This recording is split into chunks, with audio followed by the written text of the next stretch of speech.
A aula é toda sua, Tamiris. Tainara. Obrigada.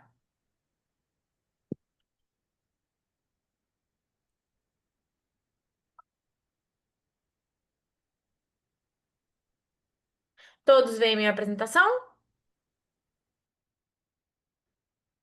Tá perfeito.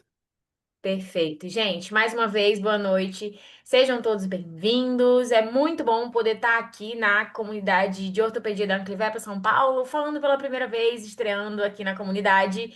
E é muito bom ver todos vocês aqui. E o nosso intuito, claro, né, é continuar, fazer sempre a educação continuada, atualizar sobre temas importantes na ortopedia e que estão super presentes na nossa rotina. Particularmente, eu trabalho no hospital veterinário em que nós temos uma rotina de trauma, especialmente trauma de uma forma geral bem grande, e o trauma medular não fica de fora, né? Então, é um tema que me interessa bastante, e eu trouxe aqui várias atualizações e novos conceitos também que estão aí presentes. Nesse conteúdo de trauma medular em cães e gatos. Sou a professora Tainara Micaeli e hoje a gente vai conversar um pouquinho sobre esse tema que é super interessante. Aqui em cima tem o meu Instagram, é aqui, lá eu compartilho, né, minha rotina de cirurgia, rotina de aula e, claro, não deixem de seguir o Instagram da Ortopedia Anclivepa também. Para a gente começar, então, é importante nós definirmos o que é o trauma medular. Quando a gente fala de trauma medular, a gente fala de dano ao tecido neural, ou seja, de lesões no próprio tecido neurológico.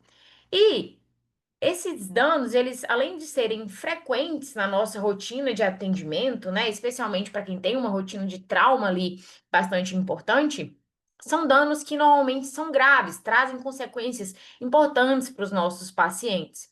E esse dano neural, ele pode vir por meio de traumas que são exógenos, ou seja, fatores externos ao paciente, ou ainda de traumas endógenos, numa menor frequência, mas também podem acontecer. E é importante que a gente entenda o mecanismo dessas lesões. Existem alguns mecanismos envolvidos no trauma medular em que é importante a gente entender para que a gente consiga tratar de uma forma adequada também. Os fatores endógenos relacionados ao traumatismo de medula, dentre eles, o campeão, nós temos a doença de disco intervertebral, é o que nós temos de mais importante, de maior frequência também a nível endógeno, né? E especialmente na neurologia de cães e gatos. Então, a gente tem uma frequência, especialmente nos cães ali, bem alta. Podemos ainda observar embolização. Fatores também relacionados a fraturas patológicas, então é um outro fator endógeno que pode causar esse tipo de lesão, algumas anormalidades congênitas e ainda uma instabilidade vertebral podem causar esses traumas medulares de origem endógena. Um dos exemplos é, em vários estudos que a gente tem retrospectivos, a nível de incidência mesmo de lesão, nós temos aqui, ó, que em torno de nesse trabalho a gente teve em torno de 1.500 tomografias realizadas da coluna tóraco-lombar e lombosacral, em que se observou como principal lesão aqui uma mineralização ou extrusão de disco entre T12 e T13. Então percebam que 73% das lesões observadas eram extrusão e mineralização entre T12 e T13 e ainda uma protrusão entre L7 e S1. Então percebam o quanto esse tipo de lesão, que no caso é endógena, que causa sim um trauma na medula, é presente e quanto a incidência desse tipo de lesão é alta na nossa rotina de atendimento cirúrgico. Porque se a gente faz 1.500 tomografias, né, de um paciente, 73% a gente tem essa lesão, imagina quando a gente amplifica esse número para mais pacientes e mantém essa proporção. Então, isso é muito presente e é uma das nossas principais causas, né, de trauma ali a nível endógeno. E é importante a gente relembrar também que a classificação de doença de disco ela mudou nos últimos anos. Então, por muito tempo, nós classificávamos a doença de disco como basicamente, né, dois tipos, em que a gente tinha Hansen do tipo 1, em que era observada uma degeneração condroide desse disco e que era muito comum em cães de pequeno porte. E aí nós tínhamos ali a extrusão desse núcleo pulposo, em que causava uma compressão medular, além de alguns outros mecanismos que vamos abordar mais à frente. E O outro tipo, a outra classificação, era Hansen do tipo 2, em que a gente tinha uma degeneração fibroide ali do anel fibroso, e era muito comum em cães em raças de grande porte, e isso causava ali uma certa protrusão desse anel e, consequentemente, uma compressão dessa medula. Mas em 2021 a gente teve uma classificação nova em que a gente separa, a gente divide melhor a doença de disco intervertebral. Então, a partir, né, da evolução dos exames de imagem, da maior acessibilidade da ressonância magnética também, a gente pode observar que há sim diferenças entre a extrusão discal e a protrusão, que a gente pode inclusive classificá-las de formas diferentes e que a gente pode inclusive encontrar quadros clínicos que são diferentes. Então, hoje em dia, a gente vai dividir, né, a doença em embolização e herniação do disco intervertebral, em que na embolização nós temos a mielopatia fibrocartilaginosa embólica e na herniação, que é o que a gente tem de mais comum e que a gente costuma atender com maior frequência também, nós podemos dividir ainda na herniação do núcleo pulposo hidratado e na herniação do disco degenerado. Quando falamos do núcleo pulposo hidratado, que é essa coluna aqui, ó, do nosso lado direito da tela, a gente pode ter tanto uma extrusão do núcleo pulposo hidratado, como a gente pode ter também um certo grau de degeneração, em que, apesar de haver ali o escape desse material discal para dentro da medula, a gente não vai ter um material compressivo ali importante. Não vai ser observado durante o exame. E aí a gente pode ter lesões, inclusive, que são intramedulares e intradurais. Já quando a gente fala do disco degenerado, a gente pode ter tanto uma metaplasia condroide mais tardia, que é essa coluna aqui mais do lado esquerdo do diagrama, em que nós observamos, principalmente em raças, né, não condrodistróficas, tá? Em que fatores como idade, alguns fatores biomecânicos podem contribuir para esse tipo de degeneração, e aqui é a característica, né, a antiga Hansen do tipo 2, como a gente observava e classificava antigamente, em que a gente tinha a protrusão do disco intervertebral. Já na metaplasia condroide mais cedo, né, mais precoce, a gente pode ter tanto cães não condrodistróficos, quanto em raças condrodistróficas associadas ao retrogênio FGF4, e essas aqui caracterizam a Hansen, né, a extrusão de disco do tipo 1, em que a gente vai ter uma extrusão aguda desse disco com uma extensa hemorragia epidural presente. Então, a gente tem essas características e a partir da evolução dos exames de imagem, a gente consegue classificar hoje o paciente que tem hernia de disco dentre essas diferentes classes. Relacionado, então, ao trauma medular externo, nós temos os fatores que são exógenos, que causam esse trauma ao tecido neuronal. E esses traumas exógenos são frequentemente associados às fraturas vertebrais. Então, os traumas exógenos, eles vão ocasionar fraturas e luxações vertebrais, ou seja, dano, né, ali aquela porção óssea que recobre a medula, tá? E, consequentemente, uma compressão medular associada especialmente por desvios no eixo desse arcabouço ósseo. Portanto, as fraturas e luxações, elas são resultantes desses traumas externos como maioria, mas podem estar de forma menos acentuada, associada ainda a fraturas patológicas, como presença de neoplasias, em que vai haver uma modificação do arcabouço ósseo, um enfraquecimento daquele osso, algumas doenças nutricionais e ainda doenças endócrinas ou a própria presença de infecção óssea, que pode inclusive causar aí esses traumatismos de origem exógena em menor frequência. E falando de traumatismo a nível externo, quando a gente fala de causa, nós temos que o campeão são os atropelamentos, né? Acidentes automobilísticos. E em um pouco menor número, mas também ainda bastante frequente, nós temos quedas de altura, lesões por arma de fogo, brigas ainda entre outros animais, ou entre animais, no caso, né? E ainda alguns atos de crueldade. Então percebam que todas essas fraturas, quando a gente fala, né, a nível de fratura de coluna, fratura de vértebra, nós temos ali uma associação com traumas de alta energia.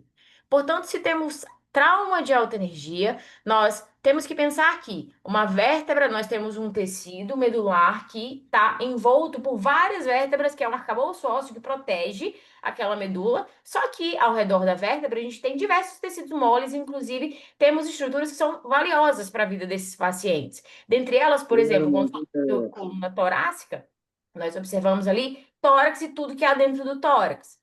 Coluna lombar, nós temos abdômen e tudo que há dentro do abdômen. Então, se nos deparamos com traumas de alta energia, aquela energia que foi autossuficiente a ponto de fraturar uma vértebra, é uma energia que vai se dissipar para os tecidos ao redor e a partir disso vai causar lesões também em tecidos moles, em que a gente precisa, claro, ficar atento a esse tipo de lesão também.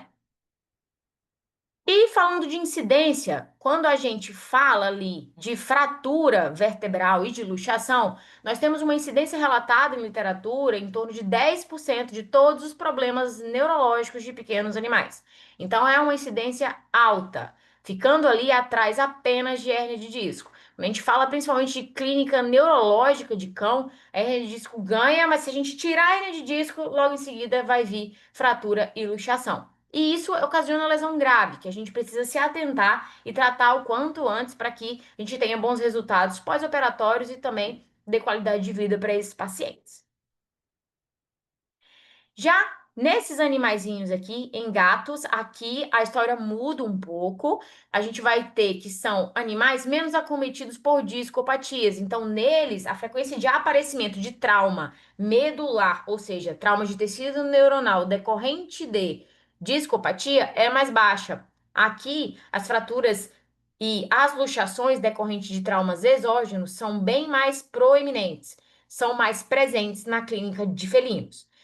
São animais que, justamente por serem menos acometidos por essas discopatias e também, né, pelo próprio estilo de vida da espécie, de ser mais curiosa, de sair, de ter aquele, né, às vezes estilo de vida que não é tão indoor assim, de sair de vez em quando, a gente tem ali uma maior incidência de fratura e de luxação vertebral, diferente dos cães que as discopatias acabam despontando. E quando falamos de coluna, falamos de trauma e falamos de fratura e luxação, nós temos que lembrar que a coluna, ela serve, né? Ela é toda montada anatomicamente para que ela suporte forças. E, além disso, né, ela suporte a carga ali axial desse paciente. Dessa forma, ela possui uma estrutura anatômica que permite que hajam forças de flexão, forças de extensão, de compressão axial, de distensão, rotação e ainda da própria combinação dessas forças. É claro que a própria conformação anatômica da coluna, ela permite que essas forças hajam na coluna, porque isso permite o movimento dos pacientes, mas a gente tem um limite. Então, tem um limite em que, quando esse limite é ultrapassado, a gente vai ter, então, uma fratura e uma luxação, justamente ali por ultrapassar o limite dessas forças que a coluna está habituada a receber. Em que sentido, né? Como vai ocorrer essa lesão? Então, quando eu tenho uma flexão, mas essa flexão ela passa do limite que a coluna aceita esse tipo de flexão, ou seja, quando eu tenho uma hiperflexão da coluna, percebam que na imagem da direita aqui, na primeira imagem, a gente normalmente tem esse tipo de linha de fratura. Normalmente, esse tipo de linha de fratura ele é ocasionado por conta de uma hiperflexão. Já, por exemplo, uma associação de uma hiperflexão, e ao mesmo tempo em que no trauma há uma hiperflexão associada a uma rotação, a gente vai ter, ó, essa segunda imagem aqui da direita, em que a gente tem um encavalamento aqui entre as vértebras. Quando a gente tem, por exemplo, uma força já de hiperextensão, normalmente a gente observa aqui, né, principalmente fratura aqui dos processos articulares, no caso aqui representado pela terceira imagem da direita, e aqui a gente, quando tem essa hiperextensão, a gente tem fratura desses processos e esse desenho de fratura que a gente vai observar na radiografia. E, por fim, ainda forças de compressão. A gente vai observar essa última imagem, esse último desenho de fratura, né, da imagem da direita, em que a gente vai ver muitas vezes, né, aquela fratura ali de processos articulares associada a uma vértebra que ela realmente parece que foi comprimida. Então, o tipo de lesão que é observado na radiografia, no seu exame de imagem, ela diz para você basicamente qual foi a força e qual foi o tipo de trauma que esse paciente, né, foi submetido ali durante o momento do trauma. E aí, existem alguns mecanismos de lesão aguda que estão presentes na medula espinhal. Esses mecanismos de lesão, eles podem agir isoladamente, ou seja, estar presentes isoladamente, ou podem agir em conjunto, que é o que é mais comum. Dentre os mecanismos de lesão, nós temos principalmente quatro, que são eles. Primeiro, a interrupção anatômica. A interrupção anatômica, por definição, nada mais é do que a própria interrupção ali do tecido neuronal, uma lesão no parênquima desse tecido. E essa interrupção anatômica ela ocorre de forma aguda, muitas vezes no próprio momento do trauma.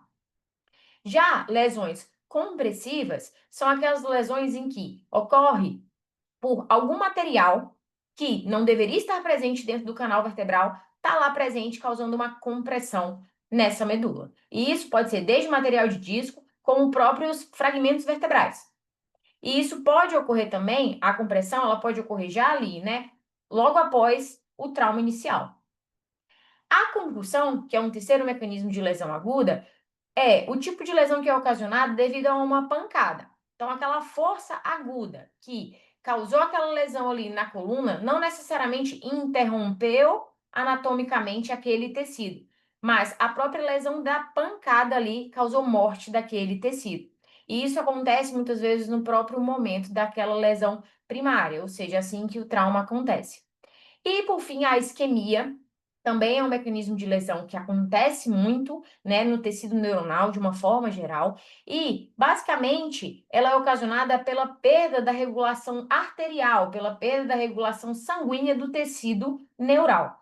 E aí, por conta disso, a gente tem uma série de desregulação metabólica, porque não chega oxigênio, porque não chega a vascularização adequada. E aí a gente começa a ter um maior, né, influxo de cálcio ali dentro daquele tecido neuronal, a gente começa a ter uma série de desordens metabólicas que vão piorar cada vez mais ali aquela lesão que foi ocasionada inicialmente.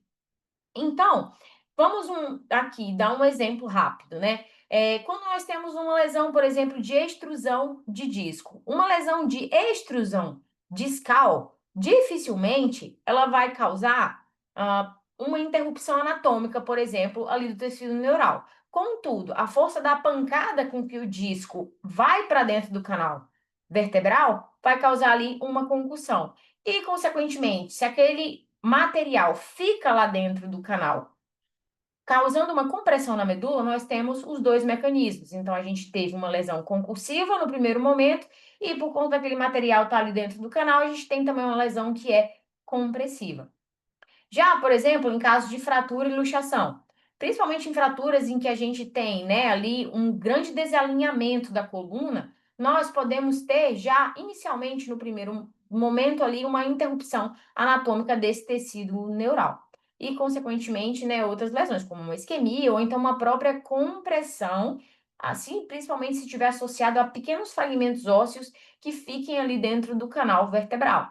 Então, nós devemos pensar nisso quando formos recebermos, né, um paciente proveniente de trauma. Que tipo de mecanismo de lesão causou ali aquela lesão neuronal desse paciente? Porque uma coisa que pode acontecer quando nós temos uma fratura a nível de vértebra, isso não quer dizer, claro, depende do tamanho do próprio desnível da coluna ou do próprio trauma em si. Mas se a gente tem uma fratura ou uma pequena luxação vertebral, que o fragmento está ali pequeno, isso não quer dizer que o dano ao tecido neuronal foi tão grande assim. Por isso que é tão importante a gente fazer o exame neurológico e estabelecer esse prognóstico. Porque observar na radiografia que tem uma pequena fratura ali, mas não tem um desvio tão grande, não tem uma compressão tão grande, não necessariamente a gente teve uma lesão enorme no tecido neuronal. E o contrário é verdadeiro. Então, às vezes, você tem um paciente que ele não tem dor profunda, é um paciente grave neurologicamente, mas que você faz uma tomografia da coluna e você não acha uma fratura ou uma luxação tão importante assim. E aí a gente se pergunta, então, por que esse paciente está com uma lesão neural tão grave se ele não tem uma lesão óssea? Por quê? A gente tem outros mecanismos envolvidos. A gente pode ter tido uma concussão tão importante que matou ali aquele tecido neuronal, causando, né, um dano importante para esse paciente, mas que não necessariamente a gente teve um dano ósseo tão importante assim. Por isso que é importante a gente entender esses mecanismos, para que a gente direcione esse paciente também no nosso tratamento. Um outro conceito super importante no trauma de medula é entendermos e ainda assim, né, tratarmos lesões que são primárias e secundárias. A gente aprende a diferenciar isso e, claro, tentar reduzir ao máximo essa lesão secundária. A lesão primária, por definição, é aquela lesão que ocorre no momento do trauma. Então, aconteceu aquele trauma, aquela força, aquela energia que foi aplicada naquele tecido neural naquele momento é o que vai causar a lesão primária. Então, seja por uma concussão, né, ou seja por ali pela própria interrupção anatômica, esses são os resultados da lesão no momento do trauma. As lesões secundárias são as lesões que ocorrem posteriormente a essa lesão primária, em que elas vão acometer ali principalmente o tecido neural e o próprio tecido que está todo ali ao redor do local da lesão. E vai acometer, inclusive, às vezes, células que são saudáveis, somente pela proximidade, pela própria liberação de fatores inflamatórios e também a própria liberação de radicais livres e a mudança no ambiente celular. Então, o que a gente tem que pensar quando recebemos um paciente com trauma é que, na lesão primária, não vou conseguir mexer tanto assim, eu vou tentar tratar, mas a gente tem que proteger principalmente da lesão secundária, que é aquela lesão que ela vai se espalhar tanto circunferencialmente quanto longitudinalmente no tecido saudável ao redor ali daquela lesão inicial.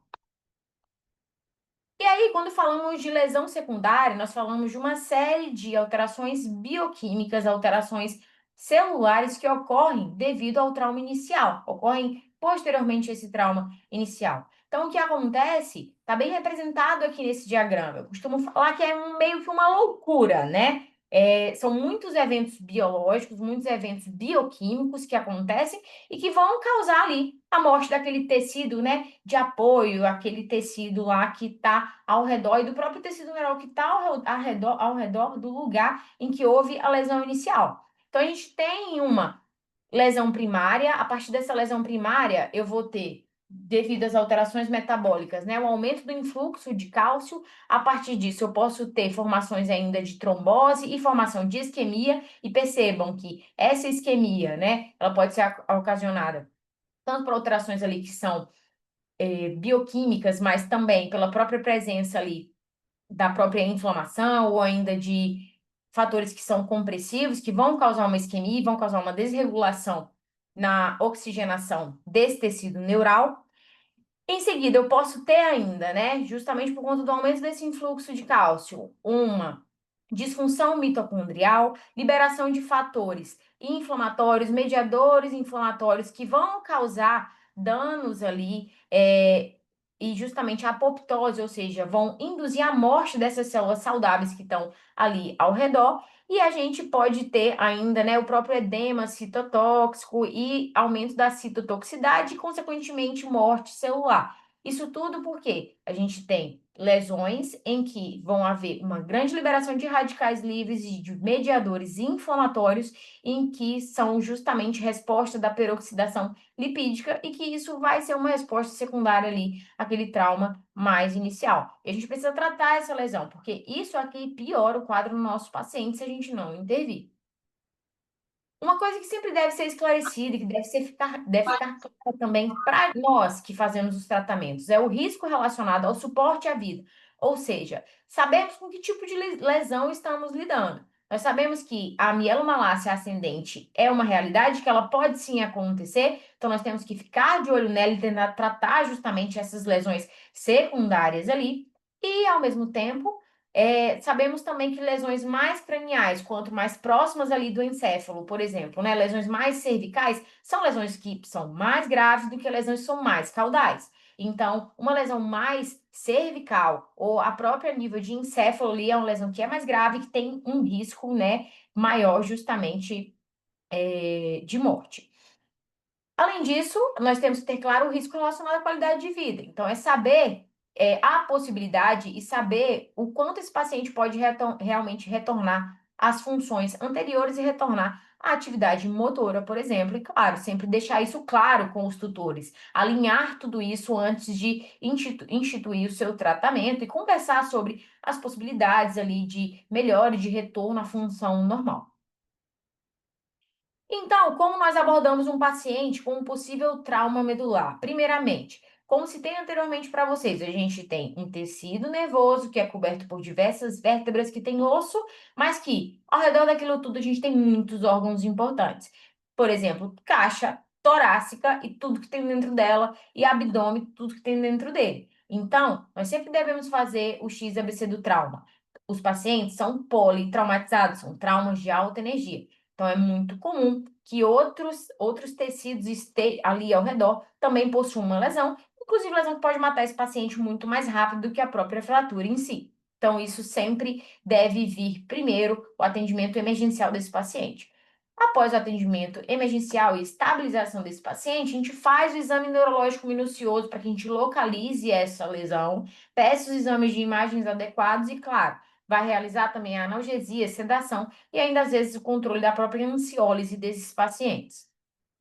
No XABC do trauma, então, sempre lembrar de aferir todos os parâmetros, verificar a via aérea, verificar a circulação também desses pacientes. A gente tem que estabilizar esse paciente antes de pensar em fazer uma radiografia, tá? E, claro, após a estabilização inicial, é interessante também que a gente tente fazer uma estabilização externa temporária. Por quê? Se eu tenho ali uma fratura ou uma luxação, em que o paciente já teve o trauma inicial, eu estou aqui nas minhas horas de, lesão secundária, e esse paciente que está com a coluna instável continua ali, e a gente reforça essa instabilidade, eu posso piorar ainda mais as lesões secundárias. Dessa forma, é interessante que a gente tente ali fazer uma estabilização externa temporária. Certamente, em humanos isso é muito mais fácil. Cães e gatos, eles ficam ansiosos, eles não permitem muitas vezes que a gente faça isso. Então, é adequado muitas vezes a gente aliar com uma certa sedação. E, claro, se você desconfia de uma lesão que esteja ali a nível tóraco-lombar, a gente sempre vai estabilizar o paciente, né, o corpo desse paciente antes e depois. Se a lesão é mais cervical, então a gente também vai tentar estabilizar tanto, né, antes e depois dessa lesão. Então a gente também estabiliza a cabeça desse paciente. É muito difícil o paciente permitir que fique dessa forma sem um tipo de sedação. Então é interessante a gente fazer sim um manejo ali, né, farmacêutico e fazer uma sedação desse paciente para que ele se mantenha tranquilo nesse tipo de procedimento. Após a estabilização inicial, a gente vai então para o exame neurológico minucioso e, claro, para a gente reforçar ainda, né, a importância da gente procurar outros tipos de lesão, existem trabalhos que eles correlacionam nível de fratura, a nível fratura vertebral, com lesões em outros locais. Aqui nesse trabalho, por exemplo, de fraturas de costela em gatos, foram observados que 87% dos gatos que tiveram lesão torácica, eles também, ó, quase metade deles tinham lesão ortopédica concomitante. Então, o paciente ele tinha uma lesão grave de tórax e 50% deles também tinha uma lesão ortopédica ali importante. Então, percebam que os dois andam juntos. Então, a gente deve realmente observar ali as lesões nos tecidos ao redor, ok? Mas temos também bons resultados. Então, se a gente trata esses pacientes, se a gente observa onde há a lesão, de trata primeiro, depois a gente trata a parte neurológica, né? Manda esse paciente para a cirurgia, faz o tratamento lá das lesões primárias e secundárias adequadamente, nós temos taxas de bom resultado em torno ali de 78%, como foi apontado nesse trabalho. No exame neurológico minucioso, então, quando falamos de coluna vertebral, nós temos que lembrar que, a não ser que você tenha uma lesão também a nível encefálico, ou seja, um TCE, um trauma crânioencefálico, nós não temos alteração de nível de consciência. Então, se tem TCE associado a uma lesão na medula, ok, a gente vai ter alteração de nível de consciência. Mas se a lesão ela é de coluna vertebral, mesmo que seja cervical, a gente não vai ter alteração de nível de consciência. O paciente chega sem andar para você, lá na maca, em que ele não vai nem mexer a cabeça, mas o nível de consciência dele Eu está acho ok. massa, não tô achando graça. Eu acho massa porque isso é incrível para tu. Oi? Ah, acho que clicou, enfim. Vou continuar. Então, aqui no exame neurológico, falando, né, a nível de coluna, a gente vai, então, testar principalmente os reflexos dos membros torácicos, tá? E também, principalmente, reflexo flexor, ok? Nos membros pélvicos também, o reflexo patelar e, além disso, né, o reflexo perineal também deve ser testado, ok? E aí a gente vai observar se esses reflexos tendem a se manter aumentados, né, ou normais, a gente vai ter principalmente lesão ali de neurônio motor superior, e se esses reflexos tendem a estar diminuídos, a gente tem principalmente lesão de neurônio motor inferior, isso vai ajudar a gente na localização da lesão, consequentemente a fazer uma solicitação adequada do exame de imagem. Então, não é incomum também os pacientes chegarem, por exemplo, para mim na consulta, tá com problema de coluna. Ok, aonde na coluna? Né? Precisa fazer o exame neurológico para a gente saber aonde a gente vai fazer a imagem, para que a gente não faça, né, cachorrografia, ou que a gente não faça tomografia do cachorro inteiro, certo? Então, o exame neurológico, ele te aponta para onde você faz o exame, e é essencial que a gente faça esse exame, tá? Além de, claro, muito importante aqui na medula, a gente fazer sempre o teste de nocicepção para que a gente estabeleça um prognóstico adequado desses pacientes e até consiga alinhar com os tutores o que dá para fazer ali em relação a voltar à atividade motora ou não, as chances de voltar ou não. E, lembrando, são pacientes politraumatizados com trauma de alta energia. Assim, não é incomum também que a gente tenha múltiplas lesões, em que as lesões de neurônio motor inferior, elas vão sempre sobrepor lesões de neurônio motor superior. Então, é importante que no exame neurológico a gente faça ele de forma adequada para que a gente observe também se há outras lesões ali importantes. Em relação ao manejo clínico, os principais objetivos são minimizar as lesões secundárias, além de causar, né, fazer a mínima manipulação possível desse paciente, uma contenção física e química, né, adequada, associada a uma boa analgesia também. Até porque a gente sabe que presença de dor causa estresse nesse paciente. Se causa estresse nesse paciente, isso libera cortisol, libera mediadores inflamatórios, a gente piora ali a lesão secundária na medula. Em relação ao tratamento de urgência, pode ser feito o succinato de metilprednisolona. Nesse ponto, ele é controversa a utilização. Não existe dados na literatura veterinária que certifique de que a gente deve obrigatoriamente usar ou não deve obrigatoriamente usar. Os trabalhos são controversos, tá? E não existe realmente uma meta-análise ou um trabalho que reúna diversos trabalhos e fale para a gente que tem que usar ou se usar vai morrer. Então, isso não existe ainda. Mas existem, né, médicos veterinários que fazem e médicos veterinários que não fazem. Então, é realmente controversa a utilização, mas caso vocês façam a utilização, ele pode ser feito, né, iniciar até 8 horas do início dos sinais clínicos, nessa dose aqui, tá? De 2 a 4 horas ali, também após a primeira dose, 15 mg quilo, IV lento, ok?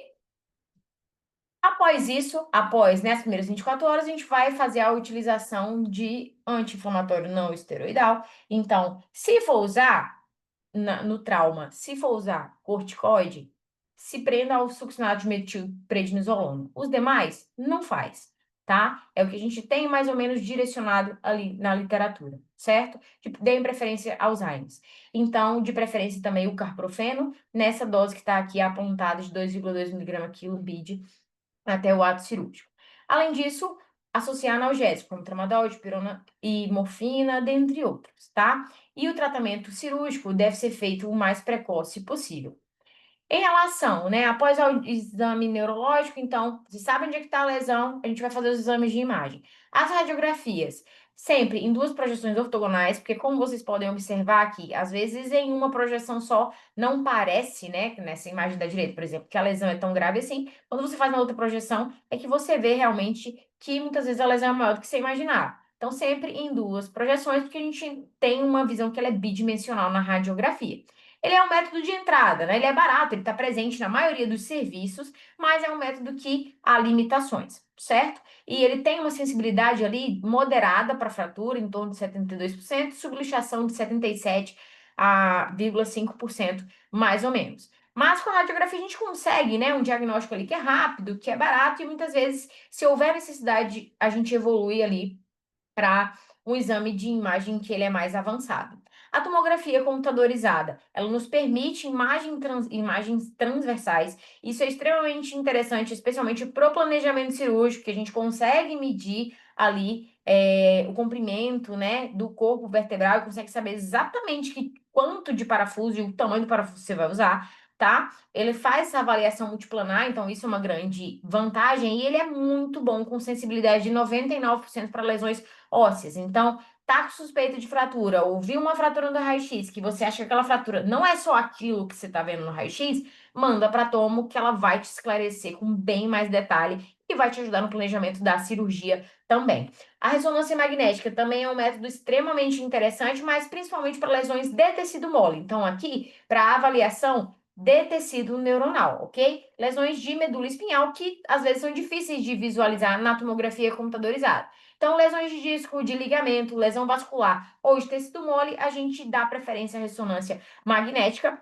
E claro, para avaliação óssea, para avaliação de fratura, a ressonância magnética ela não substitui a realização da tomografia, pois para osso a tomografia ela é bem mais sensível, a ressonância ela é mais sensível para tecido mole. Então, qual é o melhor dos mundos? Né? O melhor dos mundos é a gente associar as duas. Então, quando houver necessidade, associar ali uma tomografia computadorizada com uma ressonância magnética. Claro que existem algumas limitações, como tempo para execução desses exames, então às vezes não é possível fazer os dois no mesmo dia, às vezes você não está num serviço que você consegue fazer os dois no mesmo dia. O valor investido nesses dois exames muitas vezes é um valor alto, que esse valor pode ser convertido já para cirurgia, enfim. O tempo para realizar, né, as reconstruções 3D e tudo mais, e o tempo para sair o laudo desses exames. Como vantagem é principalmente a precisão do diagnóstico. Você tem o melhor para tecido mole associado ao melhor para tecido ósseo. Então você avalia muito bem ali, tanto a nível de vértebra quanto a nível de sistema nervoso, tá? Além de melhores resultados e, claro, então quando vocês podem lançar mão desses dois juntos quando o caso for mais complexo ou quando achar que há necessidade.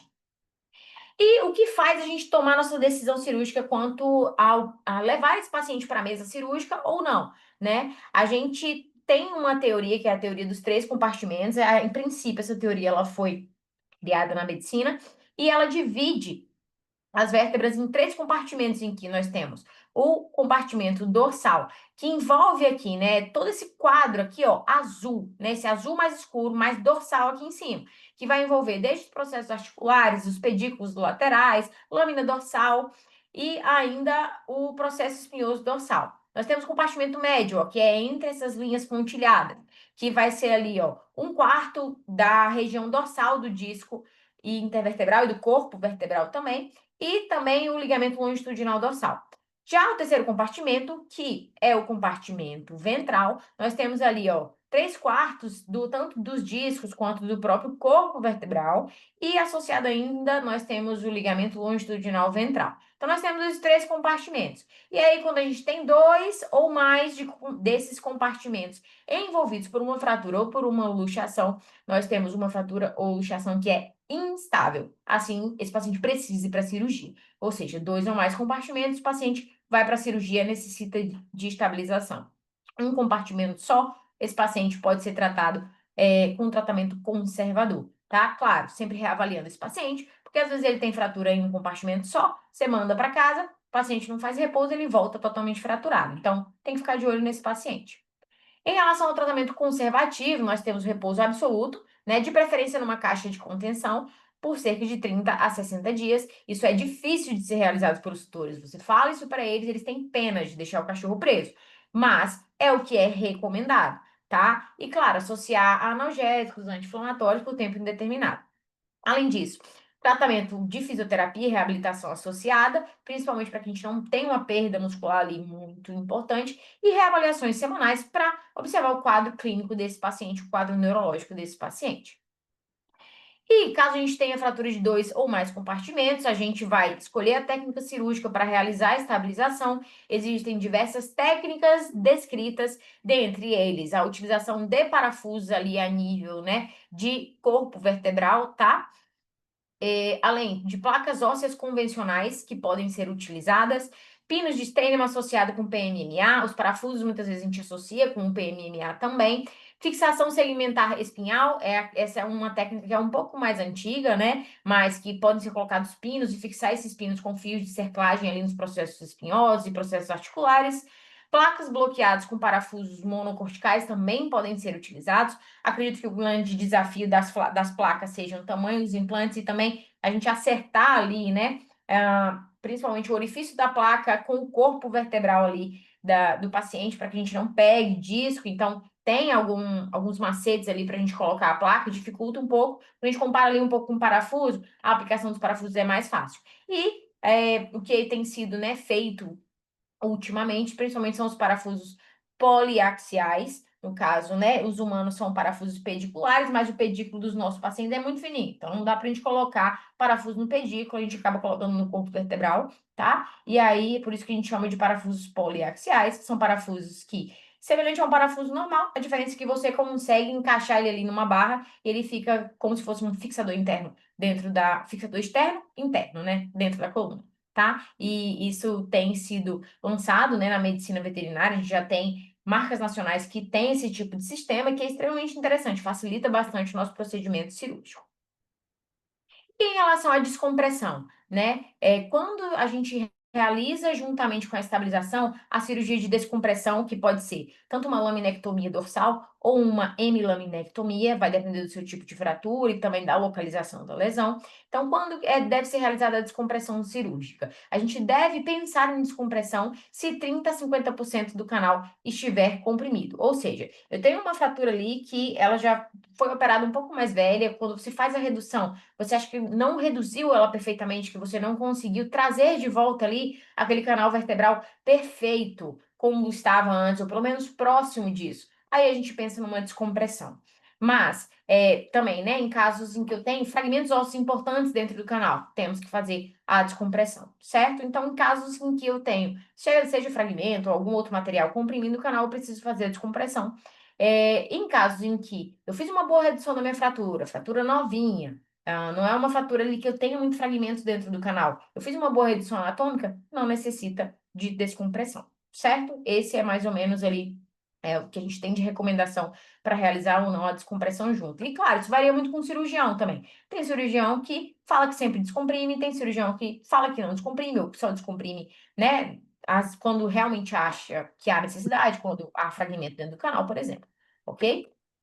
Então, gente, como ponto-chave, né? Nós temos que o atendimento inicial desse paciente é extremamente importante para quê? Para a gente salvar a vida desse paciente e depois evoluir esse paciente ali para uma cirurgia ortopédica, tá? E realizar a imobilização juntamente com um controle químico, né, desse paciente, uma sedação ali, uma analgesia adequada e realizar o exame neurológico minucioso para quê? Para que a gente faça um bom diagnóstico, para que a gente evolua para os métodos diagnósticos adequados. Além disso, realizar, né, uma boa analgesia desse paciente para evitar aumentar o estresse desse paciente, manter uma boa oxigenação e fluxo sanguíneo para o tecido neuronal para que a gente evite lesões secundárias e, claro, quando necessário, operar esse paciente o quanto antes para que a gente maneje ali todas aquelas lesões secundárias.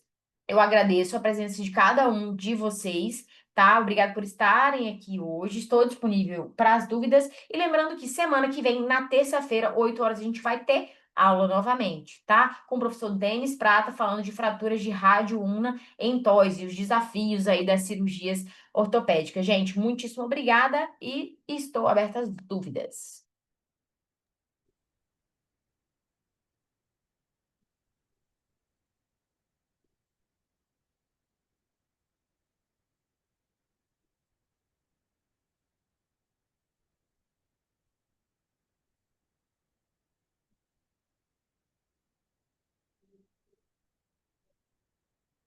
Oi, Tainara. Acho Oi. que o pessoal tá tímido, hein? É. No chat não tem nada. E acho que ninguém tá perguntando nada. Dúvidas, É pessoal? Mais que dúvidas? vamos ver. Agora apareceu. E agora o pessoal começou a se comunicar. Perguntando se usa prednisona. Eu uso prednisolona quando, assim, no geral, falou de trauma, falou de fratura, não uso corticoide, tá? Uso AINE. Mas, em casos específicos em que eu tenho ali uma protrusão de disco, aí eu uso corticoide. Mas aí eu, no caso, já fiz um exame e eu tenho certeza que é uma protrusão, e aí aquele paciente que eu sei que não vai evoluir para cirurgia, aí eu faço. Mas só nesse caso. No geral, não uso corticoide para trauma, de jeito nenhum. Não passa perto de corticoide, tá? Aine. Tem uma outra dúvida aqui, professora, quando o paciente tem clínica de neuro de compressão, porém tem menos de 30% de compressão, qual sua conduta? Então, se aquilo que eu conversei anteriormente com vocês, se eu faço uma cirurgia e eu percebo lá na minha cirurgia que eu consegui reduzir a anatomia, voltei para anatomia de antes do trauma, não descomprimo, tá? Fratura recente em que eu fiz lá a tomo, não tem um fragmento dentro do canal, fiz uma ótima cirurgia, pô, você vê lá na cirurgia que ficou super bem reduzido, não descomprimo, tá? Mas, se você faz aquela cirurgia, né? Às vezes faz, você reduz, mas você acha que pode ter ficado um degrauzinho, não ficou tão perfeito, aí a gente faz a descompressão. E em caso que você tem fragmento dentro do canal, aí precisa descomprimir, não tem pra onde correr, tá bom?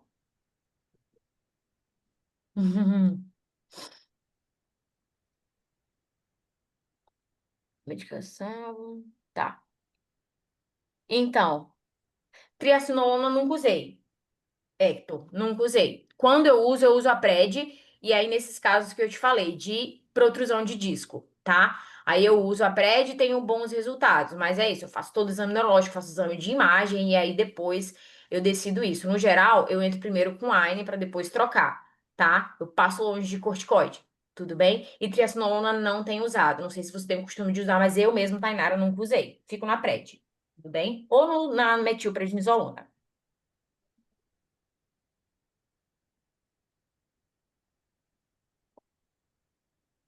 É, acho que eu te respondi, né? Eduardo. Eu te respondi, Eduardo, com relação a hernia de disco, eu digo. Quando o paciente tem uma clínica neuro de compressão, porém tem menos de... Ah, entendi a sua pergunta. Você está falando em relação à decisão cirúrgica da hérnia de disco, né? O que que eu trago como, e que eu já vi também, né, na literatura, que a gente tem principalmente dano motor. Então, o paciente chega com hérnia de disco para você, ele está com a paraparesia não deambulatória, é um paciente cirúrgico, tem que mandar esse paciente para cirurgia, tá? Agora, se ele chega ali com uma paraparesia, ele tá andando ainda, ou seja, tá lá, né, com uma paraparesia ambulatória, é aquele paciente que tá com a claudicação, tá com aquele quadro mais levinho, mas ele anda ainda, aí você pode pensar, faz os exames de imagem e decide se vai mandar esse paciente mesmo para cirurgia ou não. Mas é um paciente que, por estar andando, você pode sim fazer o repouso desse paciente, faz a contenção dele, né, e justamente com a medicação analgesia, e é um paciente que tende a ter ótimos resultados, tá? Mas se eles chegam com paraparesia não deambulatória, aquele paciente parou de andar e é hernia de disco, aí a gente já tem aquele, a gente classifica, né, o grau de lesão medular. A gente já chega ali no grau 3, então é o grau que a gente tem que evoluir esse paciente para cirurgia, tá? Inclusive, eu atendi um hoje mesmo, ele chegou, veio pro retorno para mim. Ele era um paciente que ele tava com paraparesia não deambulatória, mas ele não chegou para mim assim. Ele passou primeiro pelo clínico, e aí passou pelo clínico, fez o tratamento, já chegou para mim, ele tinha voltado a andar. E inclusive falei isso com a tutora: olha, se primeiro ele tivesse chegado para mim, eu já ia marcar a cirurgia com você. Mas como o clínico passou o tratamento antes de mim, ele veio depois para mim, isso que ele já estava andando, eu falei: vamos esperar e vamos continuar o tratamento clínico, tá? Então é muito isso. Observa a capacidade motora mesmo desse paciente, certo? Parou de andar, já é um paciente mais grave, a gente tem que mandar esse paciente para cirurgia e tentar descomprimir isso, tá bom? Hernia de disco. Explicar melhor sobre como lesões em neurônios motores inferiores se sobrepõem aos neurônios motores superiores? Sim. Quando a gente tem lá, né? Vamos falar aqui, vou falar só da parte mais caudal para que a gente tenha isso elucidado, né, na nossa cabeça. Por exemplo, T3 e L3. Então, tóraco lombar a gente sabe que é neurônio motor superior, certo? L4, S1, neurônio motor inferior. Se eu tenho uma lesão que ela é em tóraco lombar, por exemplo, sei lá, L2 ou L1, tá? E se eu tenho também uma lesão mais para baixo, L5, eu vou ter duas lesões, né? Uma em neurônio motor superior e uma em neurônio motor inferior. Se eu tivesse só lesão de neurônio motor superior, os reflexos eles estariam como? Normais aumentados, tá? Quando eu faço o exame neurológico, por ter lesão entre T3 e L3, era isso que eu iria observar. Mas, por eu também ter uma neurônio em neurônio motor inferior, simplesmente aquele reflexo ele vai parar, ele vai estar diminuído. Então, mesmo que eu tenha uma lesão em neurônio motor superior que teria deixado os meus reflexos aumentados, como eu também tenho uma neurônio motor inferior que reduz os meus reflexos, na hora que eu fizer o exame neurológico, vai dar o quê? Reflexo diminuído. Então você já vai pensar, oh, reflexo diminuído é neurônio motor inferior. Isso acaba mascarando neurônio motor superior. Claro que, pelo menos a nível de trauma, né? Quando a gente pensa assim, você vai fazer também a palpação epiaxial da coluna. Então isso vai te ajudar ali a observar um certo desnível, presença de nível de dor também. Você faz também cutâneo do tronco, né, que é panículo, e aí você vai fazer um compilado do seu exame neurológico justamente para tentar encontrar todas essas lesões, tá, Guilherme? Mas é justamente isso. Lesão de neurônio motor inferior, os reflexos sempre vão estar diminuídos. Então, se você tem neurônio motor superior, que daria aumentado, mas ao mesmo tempo você tem neurônio motor inferior, o que que vai aparecer para você? Sempre a redução dos reflexos. Isso acaba mascarando a de neurônio motor superior. Tudo bem? Perfeito, Eduardo. Obrigada. Obrigado, gente. Ó, e não esqueçam, continuem participando ativamente da nossa comunidade Ortopedia Anclivepa. Vemos vocês terça que vem com a aula do professor Denis Prata falando de fratura de TOI, que é maravilhosa. Obrigada, gente. Boa noite para vocês. Boa noite, Tanara. Boa noite, Beijo. Dani. Tchau, Tchau. tchau.